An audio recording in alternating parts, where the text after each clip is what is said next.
ఒక సినిమా దాదాపు 16 ఏళ్ల పాటు మేకింగ్‌లో ఉందని చెప్తే నమ్ముతారా? ఈ విషయాన్ని నమ్మడం కూడా కష్టమే. కానీ మలయాళ మేకర్స్ దాన్ని సుసాధ్యం చేశారు. కేరళలో సాహిత్య అకాడమీ అవార్డు సొంతం చేసుకున్న 'ఆడు జీవితం' అనే 2008లో ప్రచురితమైన పుస్తకం ఆధారంగా తెరకెక్కిన చిత్రం 'ది గోట్ లైఫ్'. 'ఆడు జీవితం' పృథ్వీరాజ్ సుకుమారన్ ప్రధాన పాత్రలో బ్లెస్సీ దర్శకత్వంలో తెరకెక్కిన ఈ చిత్రం ప్రపంచవ్యాప్తంగా విడుదలైన సంగతి అందరికీ తెలిసిందే.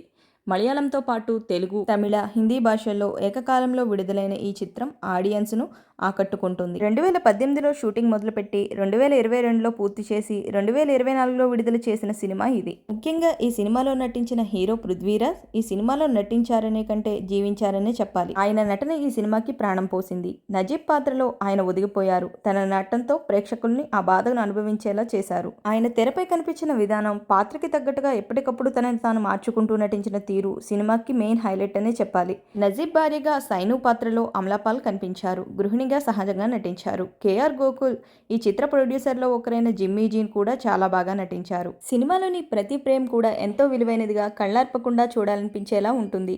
ఎడారిని కూడా చాలా అందంగా ఆవిష్కరించిన దర్శకుడి ప్రతిభను మెచ్చుకోవాల్సిందే. ఏఆర్ రెహమాన్ సంగీతం మరో బలం. ముఖ్యంగా నేపథ్య సంగీతంతో కట్టిపాడేశారు. ప్రయాణం తప్ప మరో అంశం కథలో లేకపోయినా మధ్య మధ్యలో థ్రిల్ని పంచేలా సన్నివేశాన్ని మలిచిన విధానం ఆకట్టుకుంటుంది. ఫస్ట్ హాఫ్లో రావందుల సన్నివేశాలు, సెకండ్ హాఫ్లో విషసర్పాలు, ఎండమావులు, ఇసుక తుఫాన్ల నేపథ్యంతో అబ్బురపరుస్తాయి.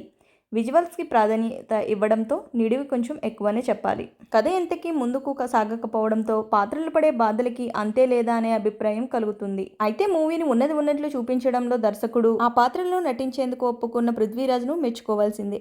ఇక కథ విషయానికి వస్తే, కేరళలోని ఒక గ్రామానికి చెందిన సగటు వ్యక్తి నజీబ్ మంచి జీవితం కోసం ఆశపడి స్నేహితుడితో కలిసి దుబాయ్కి చేరుకుంటారు.